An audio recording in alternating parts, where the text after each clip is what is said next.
오늘은 왕궁의 소년들이라는 제목으로 말씀 함께 나누도록 하겠습니다. 다니엘은 성경에서 등장하는 유인들 가운데 가장 유명한 사람 중에 한 사람입니다. 여러 나라 사람들, 우리나라를 포함한 여러 나라에서 자녀의 이름을 지을 때 이 다니엘이라는 이름을 짓게 되고 또 그와 같은 이름으로 또 살아가기를 소원하고 기도하는 사람들이 참 많이 있습니다. 다니엘에는 우리가 다니엘서를 보게 되면 보통 예언서 또 바벨론 혹은 벨드사살 혹은 사드락과 메삭과 또 아벡느고 사자굴과 풀물불에 대한 이야기 또 하나님의 환상에 대한 이야기들을 생각하게 될 수 있습니다. 이 다니엘서는 멸망하는 대제국의 이 심장부에서 유다 포로들의 신앙의 승리 사건과 이 하나님의 종말론적인 역사의 전개 과정의 모든 묵시를 다루고 있는 성경으로서 앞부분의 내용은 다니엘이 어떻게 살아가고 있는지 또 어떤 환경 가운데 처해 있는지를 다루고 있고 후반부로 갈수록 하나님의 묵시의 내용들을 기록하고 있습니다. 이스라엘은 본래 한 나라였습니다. 하지만 솔로몬 왕권이 무너진 이후로 주전 930년경 북이스라엘과 남유다로 이제 구분되게 되었습니다. 두 나라로 나누어진 이스라엘은 강대국들 사이에서 수많은 공격을 받게 되었고 마침내 이제 멸망하게 되면서 이스라엘 백성들은 각국의 포로로 끌려갈 수밖에 없는 상황에 처했습니다. 특별히 유다 사람들은 바벨론의 왕이었던 이 느부갓네살 왕으로부터 세 번이나 고통스러운 패배를 맛보게 되었고 다니엘서의 사건은 그 가운데 이 첫 번째 패배를 맛보는 그런 사건을 기록하고 있습니다. 느부갓네살은 유다의 바벨론 정권을 수립하고는 이제 그곳을 떠났습니다. 겉으로 보기에는 별로 변한 것이 없어 보이는 시기였지만 그러나 그 배후에는 이 느부갓네살의 이 평정으로 인해서 큰 피해를 입는 가정들이 생겨나게 되었고 그 가정들은 대부분 유대에 살고 있는 유대인들 그리고 유대의 청년들이었습니다. 유대 귀족 출신의 특별한 이 젊은이들, 엘리트들을 뽑아서 그들을 전혀 낯선 땅으로 끌어가게 되고 그곳에서 이제 이전과는 다른 아주 이질적인 생활 방식을 따르도록 강요받게 되었습니다. 또한 기존 유다 백성들이 가진 이 신앙의 확신을 깨뜨리기 위해서 이 바벨론 포로 생활에 있었던 그들에게 온갖 수단과 방법들을 가리지 않고 자행되었고 그곳에 머물렀던 이 유다의 젊은이들은 선택의 기로에 설 수밖에 없게 되었습니다. 과연 믿음을 끝까지 고수하며 하나님께 순종하는 길을 걸어갈 것인가 아니면 그 생소한 문화에 흡수되어 그들과 별반 다르지 않는 삶을 살아가게 될 것인가. 바로 그때야말로 지금 다니엘서에 등장하고 있는 오늘 본문에 등장하고 있는 젊은이들이 선택해야 될 위기의 순간이 찾아온 것입니다. 그리고 이 위기의 순간에 그리스도인으로서 하나님을 믿는 자로서 다니엘은 어떠한 결단을 행하며 그들은 어떠한 삶을 살아가고 있는지 알려주는 내용이 바로 오늘 다니엘서의 기록입니다. 이와 같은 모습을 통해서 다니엘서가 단순히 성경의 인물로서 혹은 성경의 이야기로서 이렇게 기록된 내용이다라고만 보지 말고 오늘 우리와 동일한 입장에서 내가 다니엘이라면 나는 이 세상에서 어떻게 살아갈 것인가를 고민해 보았으면 좋겠습니다. 다니엘과 같은 입장에서 볼 수 있는 것은 지금 우리가 살아오고 있는 이 시절에 내가 얼마나 하나님의 보호를 받고 살아왔는가 아니면 세상이라는 이방 세계에 던져져 있는지 내가 오늘 그것을 구별해야 합니다. 하나님과 세상이라는 이 이분법적인 사고 가운데 내가 어떠한 삶을 선택함으로써 나의 삶이 어떻게 인정받게 될 것인가를 고민하는 것이죠. 그런데 우리가 이 두 가지를 놓고 판단할 때 세상에서 살아가는 삶의 방식들과 성경이 말하는 삶의 방식들은 근본적으로 너무나도 다른 생활의 방식들을 이야기합니다. 그리고 매 순간순간 어려운 결정을 내려야 할 처지에 놓이게 됩니다. 그래서 어떤 결과가 닥치든 간에 하나님께 순종할 것인가 아니면 세상 풍조에 타협하고 말 것인가 이 두 가지를 놓고 늘 고민해야 하는 것입니다. 지금 우리가 살고 있는 시대적 상황은 도덕적으로 걷잡을 수 없는 속도로 무너져 내리고 있는 시대입니다. 예전에는 창피해서 쉬쉬했던 일들이 아무렇지 않게 떠벌리고 다니고 예전에는 상상조차 할 수 없었던 일들이 요즘은 흔한 일들이 되어버렸습니다. 다니엘은 이런 혼탁한 세상 속에서 수많은 고민들을 가지고 살아가는 이 시대, 청년에서부터 장년에 이르기까지 실제적인 고민과 그의 삶에 대한 방향을 가르쳐주는 인물이 되어지는 것이죠. 그는 이 세상에 큰 권력과 명성을 가진 지위에 올라갔지만 그는 성경의 본질적인 원리와 또 세상의 원리와 그 중간에서 타협하지 않았습니다. 다니엘은 이 세상 속에서 거대한 물결 속에서 어떻게 영적으로 내가 고결한 삶을 살아갈 수 있을지를 오늘 우리에게 잘 가르쳐 주고 있습니다. 다니엘서의 역사적 배경을 조금 더 세부적으로 보게 되면 이스라엘의 가장 위대했던 왕이었던 솔로몬이 주전 931년에 죽게 됩니다. 그리고 그의 아들 르호보암이 어리석게도 북부 지방의 지도자들의 신경을 건드린 결과 이제 두 쪽으로 한 나라였던 이스라엘이 남유다와 북이스라엘로 분열되게 되어지죠. 북쪽에 위치했던 10개의 부족들을 이스라엘이라고 불렀고 그들은 주전 722년에 아수르에 의해서 멸망받게 되었습니다. 그리고 남쪽에 위치한 두 개의 부족은 유다라 불렸고 바벨론 군대에 의해서 짓밟히게 되었고 200년을 더 지난 586년까지 그들의 삶이 지속되었습니다. 바벨론의 사령관이었던 이 느부갓네살은 바벨론 제국의 유대인의 저항을 완전히 봉쇄시키기 위해서 세 차례에 걸쳐서 유대와 예루살렘을 침공하게 되죠. 첫 번째 침공이 바로 주전 605년에 유대인들이 상당한 신사적인 대우를 받게 되었지만 그나마 그 가운데서 유대의 귀족 출신의 젊은이들이 몇 명이 다니엘과 그의 친구들이 포함되어 포로로 끌려가게 됩니다. 인질로 끌려가게 되면서 느부갓네살은 이 엘리트 집단을 어떻게 교육해서 우리나라 바벨론에 편입시키고 또 그들이 가지고 있는 사상을 무너뜨릴 수 있을까를 고민했던 것이지요. 그리고 두 번째 침공은 주전 597년이었는데 1차 침공 때보다 더 험악한 대우를 받게 됩니다. 그래서 여호야긴 왕과 에스겔 선지자를 비롯해서 더 많은 사람들이 바벨론의 포로로 끌려가게 되죠. 그리고 마지막 주 586년에는 최악의 상태가 발생되어서 하나님의 성전은 불타버리고 예루살렘 성벽은 무너져버리게 되고 대부분의 사람들은 사륙을 당하거나 바벨론으로 잡혀가게 되었습니다. 이 세 번에 걸친 정복 사건은 열왕기하 24장에서 25장 그리고 역대하 36장에 잘 요약되어 있습니다. 하나님께서는 유다를 주전 605년부터 536년까지 약 70년이라는 시간 동안 심판하였습니다. 그래서 성경은 학자들은 이 시간을 바벨론 유수라고 부르는데요. 536년 바벨론은 이 새로운 강대국 바사, 즉 지금으로 말하면 페르시아를 만나게 됨으로써 패권을 넘겨주고 바사의 왕 고레스가 유대인들을 그대로 유다로 돌려보내는 기적이 일어나게 되는 것이죠. 유다의 죄로 인하여 하나님은 70년간 그들을 심판하였고 바사의 왕이 이 바벨론을 멸망시키면서 그들을 그냥 자유를 허락했던 것입니다. 바벨론 유수 70년의 기간 동안 또 바사의 통치 기간까지 계속되었을 때 이 다니엘은 80에서 90세까지의 삶을 살면서 이방인들을 향한 선지자적인 사명들을 감당하고 있었습니다.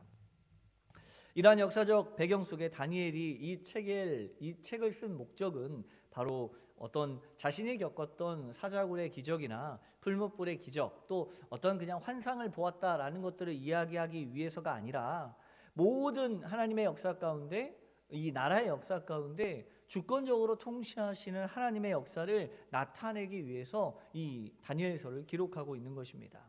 그리고 이 서를 통해서 자신이 영광받기 위함이 아니라 하나님만이 높임받기 위해서 그는 어떠한 상황과 어떠한 위기에서도 그 주권적으로 행동하시는 하나님만을 증거하고 있습니다. 하나님이 이 세상의 주관자가 되신다는 말은 어떠한 일도 하나님의 계획과 허락 없이는 그 어떤 것도 어떤 일도 일어나지 않는다라는 것을 말합니다. 그래서 이것은 이 세상 나라에 해당되고 또 오늘 우리의 삶에도 적용되어지는 것입니다. 다니엘서는 보통 묵시문학으로 알려진 문학 양식으로 쓰여져 있는데 그런데 이와 같은 묵시문학의 특징은 모든 과정 가운데 하나님의 영향이 때로는 우리 삶에 밀접하게 접근해 있고 우리의 삶에 어떤 역사하는 하나님으로 보여지는 것이 아니라 하나님은 부재하시는 것처럼 혹은 침묵하는 것처럼 보여질 때가 참 많이 있습니다. 그러나 분명한 사실은 바로 그때 하나님께서는 아직도 동일하게 우리에게 말씀하고 있다라는 것, 그리고 그 하나님의 메시지를 바르게 따라가고 있는 자들이 있다라는 사실을 가르쳐주고 있는 것이 바로 묵시문학이 담고 있는 내용입니다. 다니엘의 하나님은 욕구불만이 가득하고 허약한 나머지 그냥 가만히 앉아서 손을 흔들면서 너희들의 삶이 형통하길 바란다라고 바라는 그런 신이 아닙니다. 그분은 자기의 뜻을 따라 모든 사건을 명하시는 분이십니다. 그런데 다니엘이 살던 시대 역시 때로는 하나님은 침묵하고 계시는 하나님. 그래서 그들이 포로로 끌려가고 압제당하는 상황 가운데 하나님이 어디 계십니까? 라고 질문하고 있는 상황 가운데 빠져 있었던 것이죠. 그들의 질문에 있어서 다니엘은 국가적인 재난의 그 속에서도 하나님은 여전히 하나님의 계획과 하나님의 목적을 이루어 가심을 자신의 삶을 통해 보여주고 있는 것입니다. 그는 하나님과의 철저한 신앙의 관계로 인해서 세상과 타협할 수 없었습니다. 세상에 저항할 수 있었습니다. 그리고 그는 그의 순종을 통해서 세상이 만들어 놓은 어떤 그런 느부갓네살 왕이 그의 왕이 아니라 하나님이 나의 참 왕 되심을 표현하고 있는 것이죠. 다니엘이 하나님의 메시지를 선포할 수 있었던 용기는 그 하나님을 통치하시는 하나님이 통치하시는 그 나라에 대한 또 자신의 삶에 대한 충성에서 나온 것입니다. 다니엘서의 메시지를 요약해 보면 첫째로 세상 끝날까지 결코 끊어지지 않는 참 신앙인의 계보를 말하고 있습니다. 세상의 역사는 근본적으로 창조주 하나님이신 그 하나님의 계획과 경륜의 산물이고 하나님께서는 우리의 주권과 우리의 섭리를 펼치시는 그 과정에 놓여 있다라는 것을 알 수 있죠. 이러한 세상의 역사는 하나님께서 그 택한 백성을 위한 그들을 구원해 가기 위한 과정에서 구속사적 관점으로 볼 수 있게 됩니다. 그리고 이러한 하나님의 구속사의 주역은 두말할 것 없이 하나님을 신뢰하는 하나님의 백성들이 되어집니다. 어떠한 역사 가운데서도 그 주역들은 마지막까지 자기의 자리에서 그 역할을 성실하게 수행해 나가고 또 역사를 주관하시는 하나님, 또 역사 속에서 우리의 구원을 이루어 가시는 그 하나님이 아무리 세상이 격동하고 아무리 세상이 절망과 멸망 가운데 흘러간다 할지라도 하나님은 그 신앙의 주역들을 통해서 세상에 그분의 뜻을 명확하게 드러내고 있음을 알게 하십니다. 유다가 멸망한 상황 속에서도 다수의 선민들이 이방의 포로가 되어 신앙의 정체성을 잃어버릴 수밖에 없는 그러한 아주 심각한 상황에서도 제국의 흥망이 거듭되는 격동의 역사 속에서 다니엘을 비롯한 이 참 신앙인들이 존재했고 또 그들이 처한 삶의 자리에서 자신들의 신앙의 정절을 지켜갈 수 있었던 것을 통해서 이 다니엘서의 증언은 이에 대한 확실한 증거로 볼 수 있습니다. 두 번째로 다니엘서는 세상 가운데 살아가지만 세상과 구별되어야 되는 성도의 삶을 가르쳐 줍니다. 본서는 약속의 땅 가나안 땅이 아닌 이제 이방인의 땅, 그것도 그 당시 세계의 중심이라고 말할 수 있는 바벨론과 바벨론 제국의 수도인 바벨론 도성을 배경으로 하여 시작하고 있습니다. 그 공간과 시간적 배경이 메대 바사 왕국가의 그러한 과정으로도 이어지고 있습니다. 이러한 공간적 또 시간적 배경하에서 다니엘은 신앙의 정체성을 지켜가며 살아가는 동시에 그곳에 함께 등장하는 그들의 면모는 지금 우리 세대에서 하나님의 백성들로서 어떻게 살아가야 할지를 또 내가 처한 상황 속에서 어떠한 삶을 살아가야 할지를 가르쳐주고 있는 내용입니다. 다니엘과 그의 세 친구들이 그랬던 것처럼 신앙인은 세상과 동떨어져 지낼 수 없습니다. 그러나 세상에 속해 있지만 우리의 시민권은 궁극적으로 하늘에 있음을 잊어서는 안 됩니다. 그렇기 때문에 세상과 구별된 성도의 삶을 살아가야 하는 것이죠. 물론 성도 역시 이 세상에서 살아가기에 신앙에 위배되지 않는 한 세상의 법에 대해서도 충실해야 하고 세상의 조직에서도 성실하게 그 직무를 감당해야 합니다. 그러나 불의한 세상, 또 하나님을 대적하는 세상은 종종 하나님의 백성들에게 하나님이 아닌 세상에 속한 것들을 경배하도록 요구받기도 하고 또 하나님의 법에서 어긋난 것을 행하도록 강요받기도 하게 됩니다. 그렇다면 오늘 우리는 이러한 요구를 받게 될 때 마땅히 하나님만을 섬기며 하나님의 법에 순종해야 될 자신의 본분을 다 지켜가야 합니다. 오늘 다니엘서에 보게 되면 여러 가지 도전들이 끊임없이 다니엘을 괴롭히고 있습니다. 1장에서는 다니엘과 그의 세 친구들이 왕이 정한 진미와 포도주로 자신을 더럽히지 않게 하는 것, 또 3장에서는 사드락과 메삭과 아벳느고가 풀무불에 던져질 위기 앞에서도 그 느부갓네살에 세운 금 신상 앞에 절하지 않았던 것, 6장에서는 다니엘이 사자굴에 던져질 것을 알면서도 다리오 왕 외에 다른 어떤 신에게도 기도하거나 구하지 말라는 금령을 어기고 그가 늘 해왔던 것처럼 하나님을 향해 기도했던 그들의 모습, 이러한 모습들을 통해 그들은 세상 가운데 살아가고 있었지만 세상과 구별된 존재로 살아가고 있었고 세상과 구별된 삶을 살아야 함을 확고하게 인식함으로써 그들에게 어떤 피해가 찾아온다 할지라도 그것에 대해서 주저함이 없었습니다. 실은 오늘 성도로 살아가고 있는 우리 모두에게 동일한 도전들이 임하고 있는 걸로 알고 있습니다. 지금 그런데 내가 서 있는 자리가 어디이든지 세상에 속하지 않고 하나님께 속하여 있음을 잊지 말아야 합니다. 그리할 때 성도는 불의한 세상, 하나님을 대적하는 이 세상 가운데서도 구별된 삶, 또 곧 거룩한 삶을 살아갈 수 있는 것입니다. 자, 여러분, 세 번째로 이 세상에서의 성도의 위기와 영광스러운 최후 승리를 다니엘서는 말하고 있습니다. 이 세상은 악의 세력이 횡행하며 악의 화신인 사탄의 사주를 받고 있습니다. 그렇기 때문에 근본적으로 세상은 의로운 하나님의 백성들을 거부하고 배척하게 되죠. 어두움이 빛과 함께할 수 없듯이 세상은 성도들을 미워하는 것입니다. 그렇기 때문에 세상 가운데 살아가는 성도들은 심각한 갈등이 벌어지고 있습니다. 요즘 들어서 기독교에 대한 이런 공격과 이런 차별과 이런 편견들이 더 부해진 시기입니다. 과거에는 기독교인들, 교회를 다닌다고 하면 선한 사람들, 착한 사람들, 믿을 만한 사람들 이렇게 생각했습니다. 심지어 나는 교회를 안 가도 우리 아이들은 교회를 보내야지, 교회 가면 그래도 착하게 크니까, 이런 것들을 생각하면서 그렇게 살았던 시기입니다. 그런데 여러분, 요즘 온라인상이나 어떤 인터넷의 글들을 보게 되면 어떤 글들이 있는지 아시는지 모르겠습니다. 교회 다니는 사람들은 교회 다니는 사람들하고는 밥도 먹지 않는다라고 말합니다. 심지어 어떤 사람은 자기 아이가 자기 친구를 데리고 집으로 갔습니다. 그런데 엄마가 함께 가서 그 친구의 엄마와 그 4명이 모인 거죠. 그런데 이야기를 하다가 이분이 교회 다닌다는 사실을 알게 되었대요. 그런데 곧바로 그 다음부터 그 사람을 만나지 않았다라는 그런 일들이 인터넷에 수없이 많은 이야기들로 올라오고 있습니다. 교회 다니는 사람은 상종하지 말아야 될 사람이라고 보는 것이죠. 이것이 얼마나 비참한 현실입니까? 여러분, 이거는 숨겨야 될 사항이 아니라 정직하게 알아야 될 사항입니다. 여러분, 우리 주변에도 그런 사람이 있을 수 있어요.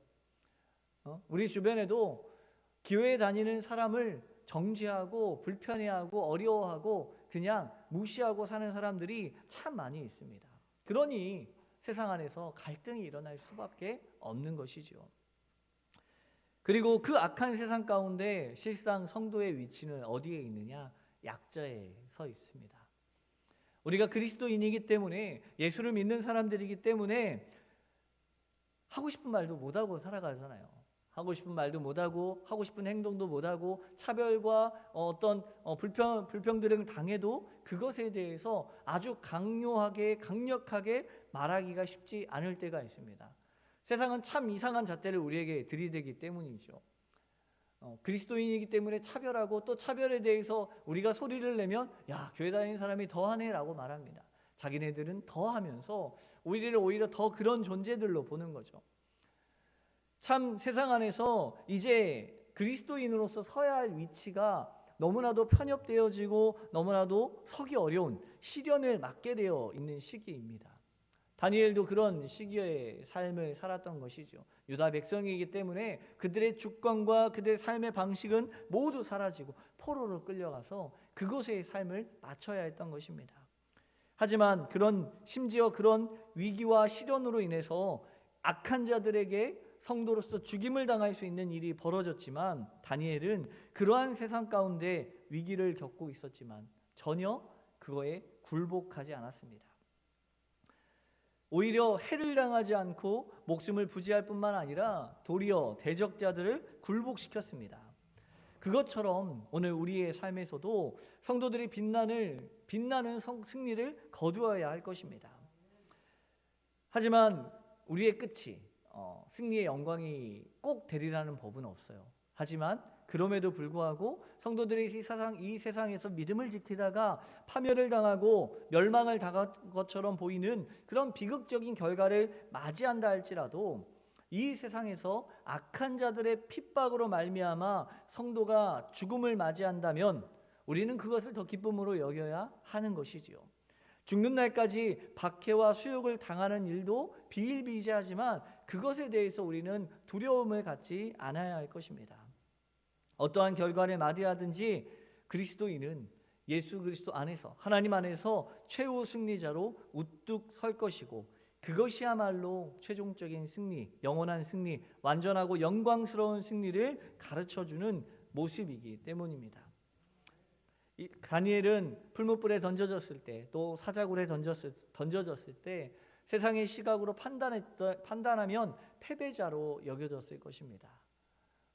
그래, 너희가 그렇게 신앙을 지키다가 그래, 너희 꼴이 무엇이냐? 풀무불에 던져지고 사자굴에 내어 쫓김을 당하는 것, 그의 모습이, 그 과정이 얼마나 비천해 보이고 얼마나 무기력해 보이겠습니까? 그러나 그들은 하나님의 보호하심으로 승리를 얻게 되었습니다. 이와 같이 오늘 우리가 믿음의 결단을 통해 혹 목숨을 잃는다 할지라도 우리의 믿음을 지켜 의로우신 하나님 앞에 마지막 날에 찬란하리만큼 영광스러운 그 승리의 확신을 거둘 수 있는 그런 삶이 되어지길 축복합니다. 자, 네 번째로 다니엘서는 왕궁의 여호와 절대 신앙 사수를 위한 일사가구의 삶을 살아가게 합니다. 악한 세상 또 불신의 세상 가운데 신실한 성도들이 거둔 영광스러운 승리를 다양한 각도로 제시하며 보여줍니다. 그것은 절대자 하나님을 믿는 절대 신앙과 또 그 신앙을 지켜가기 위해서 목숨까지도 불사하는 각오입니다. 포로 신분에 지나지 않았던 유다 소년들은 자기를 더럽히지 않기 위해서 8절에 보게 되면 뜻을 정하였다라고 말합니다. 뜻을 정하여 왕이 정한 음식과 포도주を거부하고 율법이 정한 채식만을 먹겠다고 요구하고 있는 것입니다. 자기들의 목숨까지도 내놓는 일사가구를 행하고 있는 것입니다. 풀무불에 던져질 절체절명의 위기 앞에서도 하나님의 구원을 확신했고 설령 그렇게 하지 않으실지라도 우상하게 경배함으로 하나님을 배반하는 일을 저지르지 않겠다고 선언합니다. 사자굴에 던져질 위기에서도 그는 하나님께 기도하기를 쉬지 않았지요. 이러한 본서에서 제시하고 있는 다니엘과 그의 친구들의 모습은 신앙사수를 위한 일사가구를 다지고 있는 성도들이 최우선적으로 간직해야 될 면모를 보여주고 있습니다. 물론 우리는 최후 승리를 확신하며 믿음의 전장에서 굳게 서야 하지만 치열한 전투가 벌어지는 현장 속에서 더더욱 절실하게 요구되는 것이 바로 공동체 안에서의 확신과 함께 걸어갈 수 있는 그러한 신앙인의 끈끈함이지 않겠습니까? 이를 위해서 가장 중요한 것은 오늘 우리가 우리의 정체성을 지켜가는 것입니다. 하나님의 백성으로서의 정체성을 지켜야 합니다. 세상 가운데 쏟아지는 문화와 가치들은 하나님의 말씀이 전하는 가치관과 너무 다른 모습을 나타내고 있습니다. 세상의 모든 것을 누리고 본능이 이끄는 대로 살아가면서 오늘 내가 하나님의 자녀인지 아니면 세상의 자녀인지를 구별하지 못하고 그저 지금 세상의 요청대로 하나님의 자녀라는 정체성을 포기해버리고 살아간다면 오늘 우리의 삶은 실패한 삶이 될 수밖에 없습니다.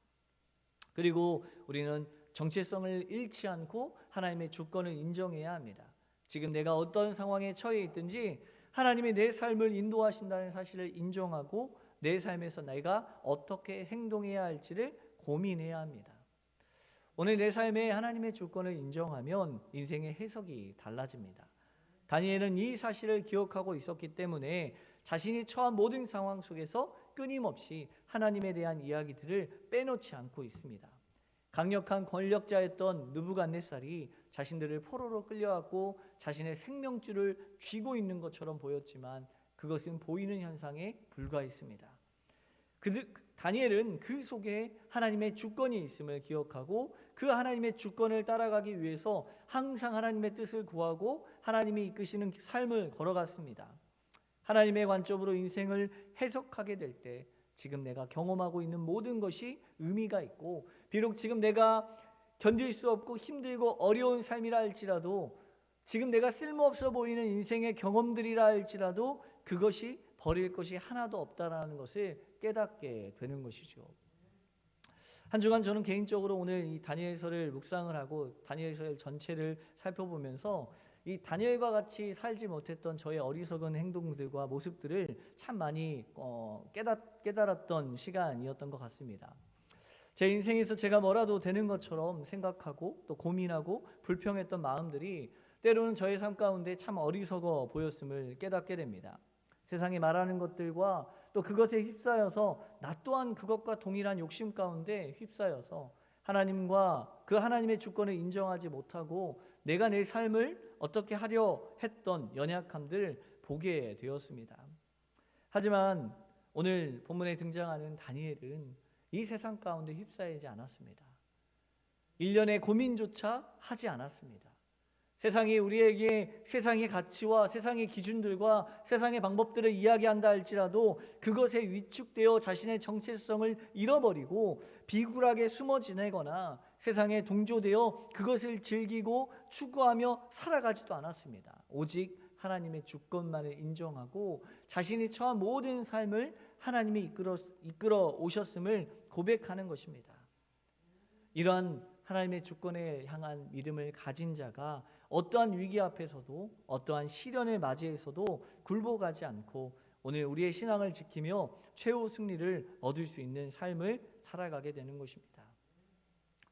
전쟁터에서 회자되는 말이 있지 않습니까? 살고자 하는 자는 죽을 것이요 죽고자 하는 자는 살 것이다 라는 선언처럼 우리가 신앙의 사수를 위해서 일사각오를 다지는 의지와 영생과 영벌을 좌우하는 치열한 이 세상에서의 영적 전쟁에서 우리가 어떻게 살아가야 할지 또 어떤 승리를 꿈꾸어야 할지를 고민하며 오늘 앞으로의 다니엘서를 통해서 하나님의 그 메시지를 알아갈 수 있는 그런 귀한 시간이 될 수 있기를 바랍니다. 어떠한 일이 있어도 믿음의 정체성이 흔들리지 않고 하나님의 주권을 인정함으로 우리 한 주간 믿음 안에서 또 고민하고 치열하게 싸워 이겨내는 그러한 성도의 삶이 되길 축복합니다. 기도하겠습니다. 하나님 아버지 감사합니다. 오늘 또 이 왕궁으로 잡혀간 소년들이 그들의 삶에 처해질 어떠한 위협과 어떠한 고난과 어떠한 아픔이 있다 할지라도 그들이 어떠한 삶을 살아가게 될지 이제 믿음으로 결단하는 그 시작을 보았습니다. 비록 자신의 나라가 멸망하여 그들은 포로로 끌려왔다 할지라도 하나님의 주권과 자신들의 정체성을 잃지 않고 믿음 안에 바로 서기 위해서 고민하였던 다니엘과 그 친구들의 신앙을 통하여서 오늘 이 세상 가운데 때로는 비참하고 때로는 비굴하고 때로는 미래가 전혀 없어 보이는 이 세상 가운데 내가 어떻게 신앙을 지키고 믿음을 지키며 나아갈 것인가를 고민하며 말씀 가운데 바로 서는 저희들의 삶이 될 수 있도록 주님 인도하여 주시옵소서. 감사드립니다. 사랑 많으신 예수님의 이름으로 기도합니다.